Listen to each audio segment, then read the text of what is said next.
And good evening, everyone, and welcome into The Locker Room. I'm Drew Fry alongside Maggie Kostrava, and the time has finally come. It's finally here. High school football season starts tonight, right now. And what an action-packed week one it was. We are so excited to recap with you all the local area fun week one brought. So let's get the party started and start out with our game of the week. It's a NE8 versus SAC matchup.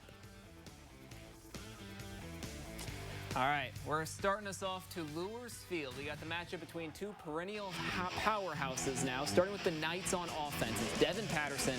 He's going to start this one off, scanning downfield, looking for a receiver, and get a load of this. Ricochets off the defender's hands into Leo Lyons' hands of sophomore Brett Souter.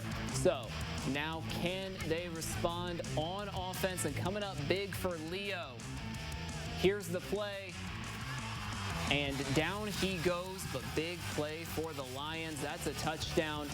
A little bit of the trickery going on, but hey, that's what matters, is that Leo punches this one in. It's an early 7-0 lead thanks to Landon Hepner. However, Luers certainly put on the fight.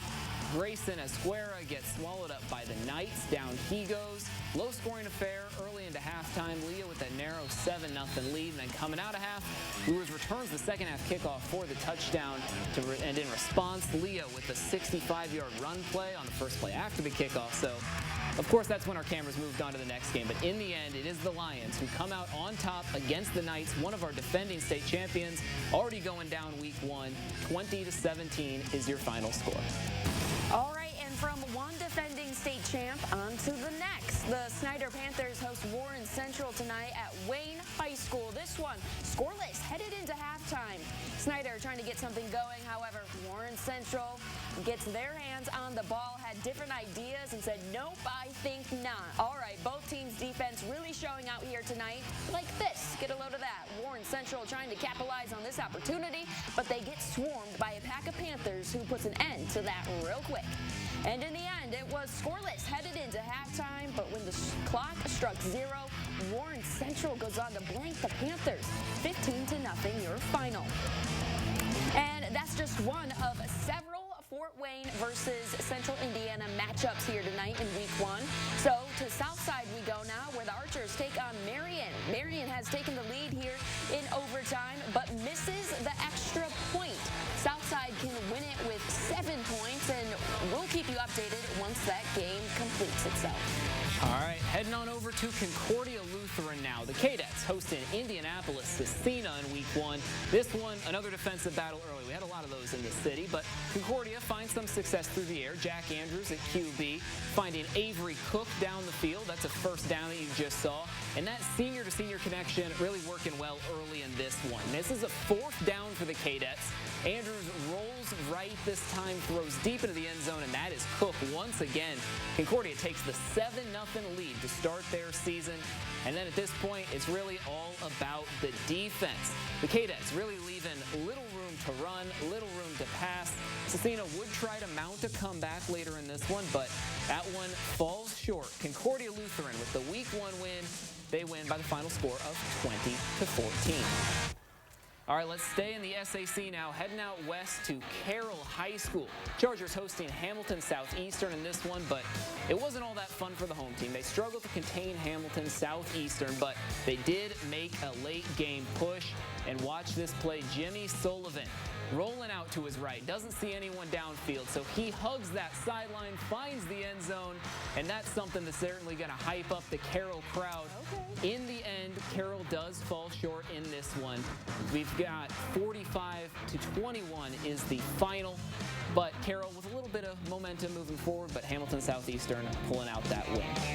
Now checking up around the region, we've got Bishop Dwenger down in Indianapolis facing Brownsburg, and that one was a bit of a slaughter. Dwenger falls short 13-45, your final score. They open the season with a loss. And moving on over, Wayne versus Crispus Attucks in Indianapolis, and that one, we're still waiting on a final score, but take a look at that, 34-34 apiece. That one heading into overtime. That's going to be a good one. We're still waiting to see our final on that, but looking forward to that. And now taking one more peek, we got the Homestead Spartans traveling to Carmel, and the Spartans falling on the road in this this one. 34-10. They start out 0-1 on the season again against a very tough Carmel team. Now, with all that action in Indy, we've mostly recapped week 1 here in the Summit Athletic Conference, mostly focusing on Fort Wayne. But the Northrop Bruins, they didn't have to travel far tonight. We still got some action for that one. Yes, you're right. They're taking on one of the powerhouses of the NE8 Conference. The Bruins host the New Haven Bulldogs tonight. So let's get you out to the action at Spoller Stadium for a high-scoring affair. Both offenses came to play tonight. We picked this one up in the second quarter. Northrop down by 2, but working to fix that. David Collison links up with Maddox Wheel, the freshman who corrals this one on the 1-yard line. However, not enough to score, but the Bruins would take care of that pretty quickly. Get a load of this.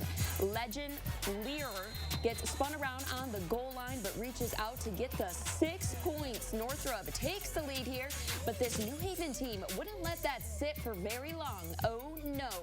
It is Dominic Wallace, and yep, he's scanning, gonna send it deep downfield to Aaron Hoffer. He catches it in stride and takes it to the house, punches his ticket in for 6, and after a 2-point conversion, they take a 3-point lead. But that lead wouldn't hold for very long. The Northrop offense is too much to contain, as it was the Bruins who win it 53-48 your final.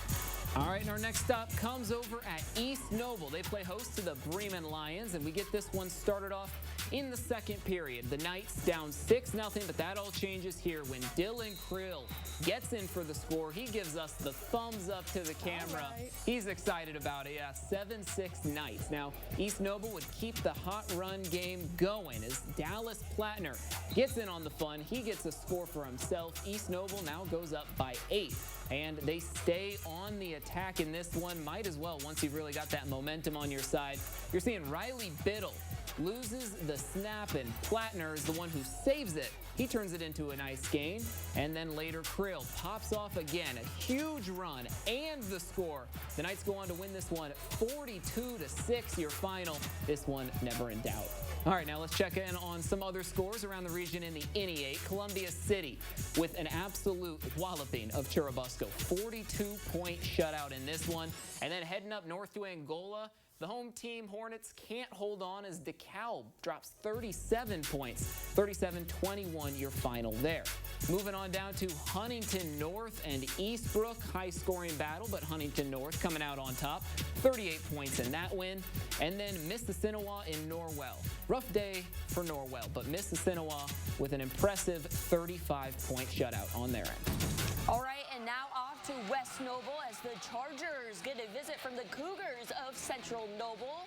This one's scoreless in the first until Seth Pruitt pops off for a massive run. Look at him go and takes it all the way in for West Noble's first score on the season. We'll see more of Pruitt later, actually, in the show. All right, then it is Trey Shishler. How about that last name? He is going to get the feed here to Xavier Yates as he fights through for the first down, and not long after it would be Yates again. He's just having a standout night. Look at him. He gets the snag, and he's not looking back. He takes it all the way to the house for the Chargers score here. West Noble keeps their foot on the gas, all gas, no brakes. A big-time win. They go on to take this one 55-7, your final.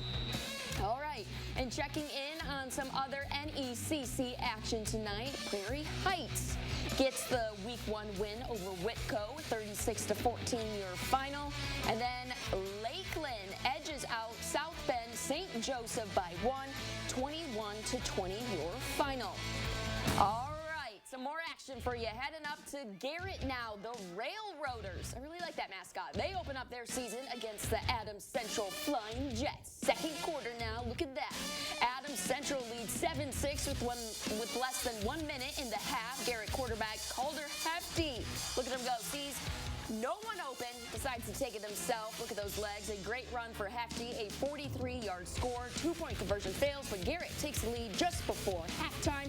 Not great for Adams Central, however. The things go from bad to worse for the Flying Jets tonight. Ensuing kickoff lands in no man's land, and Garrett's Cation Kelm covers it up, falling out of bounds, giving the Railroaders Railroaders. Great field position. The sideline fired up about it. And look at that offensive snap. 21 seconds left in the half. Hefty connects with Braden Newsbaum. How about it on a 30-yard strike? He gets the touch to the pylon. It's a TD. This time Garrett would convert for 2 points, taking a 20-7 lead in the locker room. Heading into halftime, and that is all the Railroaders, would need tonight. Garrett upsets Adams Central 20-7. That's the first regular season loss in almost 3 years for Flying Jets, snapping a 26-game streak. All right, we got some more scores for you here for week 1 with our other ACAC powerhouses. Heritage wins big over the Belmont Braves, 46-7 there. And then Bluffton up against Blackhawk Christian. They get the dub 39-6. And then Eastside against Woodland. They would get the victory 25-11. And finally, South Adams Southfires would fall to Tipton 27-20, your final. All right, all of that action, and it all comes down to this, our very first play of the night for this locker room season, and it comes on the first score of the season for the West Noble Chargers. You saw it earlier, Seth Pruitt taking the handoff, never looks back, practically untouched all the way to the house. And he never looked back, neither did West Noble. They absolutely trounced Central Noble, their in-county rival, 55-7. Take one more look as Pruitt, untouched, all the way, no one catching him. And the Cougars end up falling 55-7